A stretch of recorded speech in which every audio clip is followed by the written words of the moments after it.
আমি যদি মরেও যাই আমাকে বোধহয় বেশি দিন বাঁচতে দেবে না। তথাপিও আমি আপনাদের প্রতি একটা শেষ অনুরোধ করে যাচ্ছি, যদি আমি মরেও যাই আপনারা রাস্তা থেকে উঠবেন না। আমি যদি মরেও যাই তথাপিও যেন রাস্তা থেকে আপনারা উঠবেন না। অস্তিত্বের লড়াই চালিয়ে যাবেন, অস্তিত্বের লড়াই চালিয়ে যাবেন। একদিন জয় আমাদের হবেই হবে।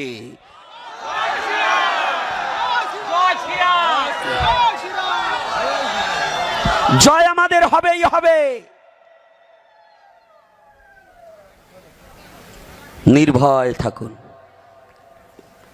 যা মহাপ্রভু করে হবে। আমরা কোনো অন্যায় করিনি, আমরা বাংলার মাটিতে কোনো অন্যায় করিনি। এই অন্যায়কারীদের বিচার মহাপ্রভু করবেই করবে। করবে কি না বিশ্বাস আছে তো? তাই সাবধান। যাক, আজ কি যে কথাটা না বলে পারছি না, আমার এখন হরি কথা আসে না। জানেন 2092 থেকে যদি হিসাব করি, আপনারা তো হরিকথা শ্রবণ করবার আসছেন, অনেক বৈষ্ণবদের দেখছি, কিন্তু জানেন আমি এখন হরি কথাটাকে মনে মনে হরি নাম জপ করি, কিন্তু মুখে হরি কথাটা হারিয়ে যাচ্ছে। কেন জানেন?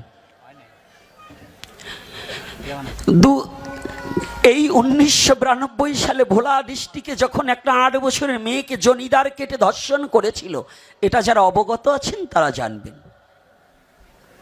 8 বছরের মেয়ে শেফালিকে জানেন 2001 সালেও তদ্রূপই ভোলাতে একই ঘটনা। এমনি করে ভোলাতে বহুবার হয়েছে, শুধু ভোলা নয়, রংপুরে পীরগঞ্জে যেভাবে অগ্নিসংযোগ হলো 2021 সালে,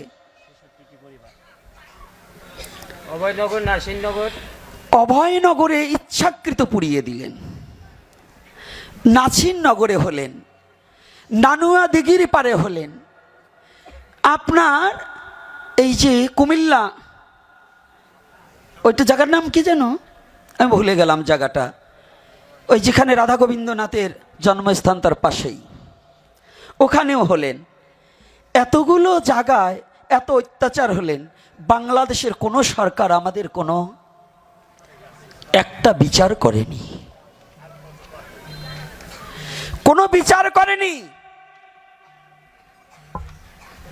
এই বিচার না করায় এই সন্ত্রাসী গ্রুপটা বেড়ে গিয়েছে। আজকে যদি কোনো সরকার আমাদের পক্ষে থাকতো, তাহলে আজকে অন্তর্বর্তী সরকার থাকাকালীনও যেখানে ভেবেছিলাম আশার আলো দেখেছিলাম, সেই অন্তর্বর্তী সরকার সেও আমাদের সাথে গাদ্দারি করছে। আমাদের আজ পর্যন্ত এত সংগ্রাম, এত সমাবেশ করলাম, দুটো সমাবেশ হলো, আমাদের ডেকে জিজ্ঞাসা করতে পারলেন না আপনারা কেন এত চিৎকার করছেন, আমরা আপনাদের পাশে আছি। এ কথা বলেনি, এ কথা বলেনি।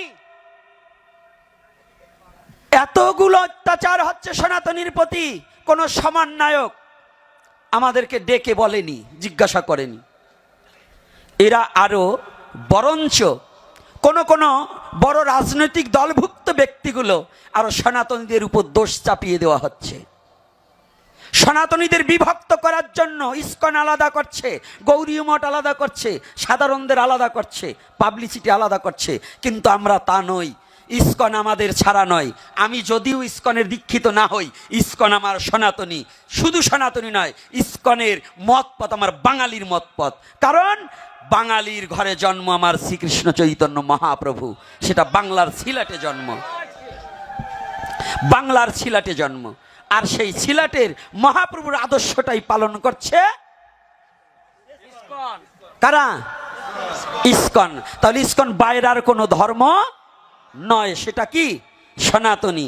যে প্রকাশ্যে দিবালোকে যারা বলছে একটা একটা ইসকন ধরে ধরে জবাই কর, তার সেনাবাহিনী সেনাপ্রধান এর একটা ব্যক্তিকে কেন গ্রেপ্তার করা হলো না? এই জঙ্গিদের কেন গ্রেপ্তার করা হলো না? এরা নিশ্চয়ই জঙ্গি।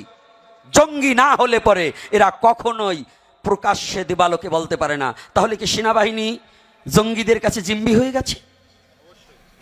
সেনাবাহিনী কি, সেনা প্রধান কি জঙ্গির কাছে জিম্মি হয়ে গেছে?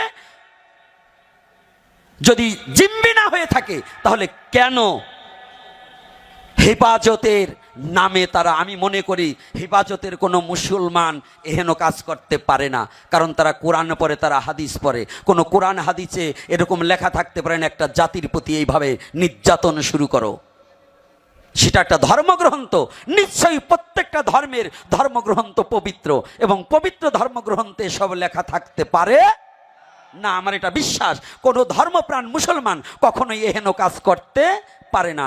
আর যারা এটা বলছে ওরা কোনো মুসলমান না, ওরা জঙ্গি। জঙ্গির কোনো হিন্দু থাকে না, মুসলমান থাকে না, বৌদ্ধ থাকে না, খ্রিস্টান থাকে না, কোনো মুসলমান। আমরা পরস্পরে হিন্দু মুসলমান বসবাস করছি। যারা আমাদের দেশে বহিরাগমন মুসলমান সেজে এসে হিন্দু মুসলমানের মধ্যে দাঙ্গা বাঁধাতে চাচ্ছে, ওদেরকে কখনো ফিরে দিতে যাওয়াবে না। মনে থাকবে, আমাদের দেশীয় মুসলমান কোনো, এই যে আমরা চলি ফিরি, আমাদের কোনো অত্যাচার করেনি। কি করছে? এরা বহিরাগমন, অর্থাৎ এরা এই বাংলাদেশের মুসলমান নাও হতে পারে, এদের চিহ্নিত, এরা জঙ্গি হিসেবে অন্য দেশের পাকিস্তানের গুলো আসতে পারে। এজন্য এদেরকে যদি কোথাও কোনো এরকম দেখা হয় যে বহিরাগমন, তাহলে সাথে সাথে প্রশাসনকে খবর দেবে এবং দেখি প্রশাসন কি ব্যবস্থা নেয়। আর যদি না নেয় তাহলে এরপরে পদক্ষেপ আমরা আরো বেড়ে যেতে হবে। পারবে না? রাধে রাধে। কষ্ট হচ্ছে নাকি আমার কথাগুলো? হ্যাঁ, কষ্ট হচ্ছে মায়েরা?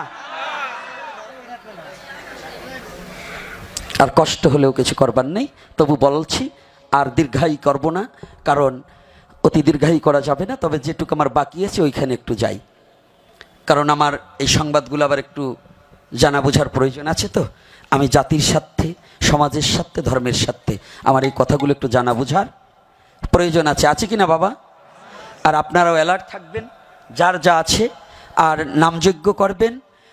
অপরিচিত লোক গেটের সামনে দুজন থাকবে, যে যেভাবেই আসুক। এই অহিন্দুরা হিন্দু নারীদের মতো শাঁখা সিঁদুর পরে এসে ছিনতাই করা শুরু হয়ে গেছে। এটাও কিন্তু সাবধান রাখবে, যেন কারো স্বর্ণের তা নিয়ে আসবেন না। আর কারো কাছে স্বর্ণের অলংকার থাকলে পরে অপরিচিত কোনো মেয়েদের সাথে মেশবেন না।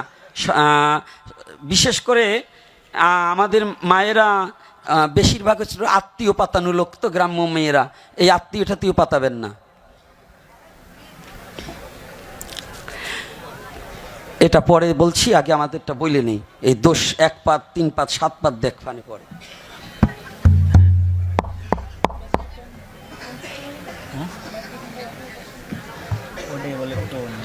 জয় শ্রী রাধে। ভালো করে জানবেন।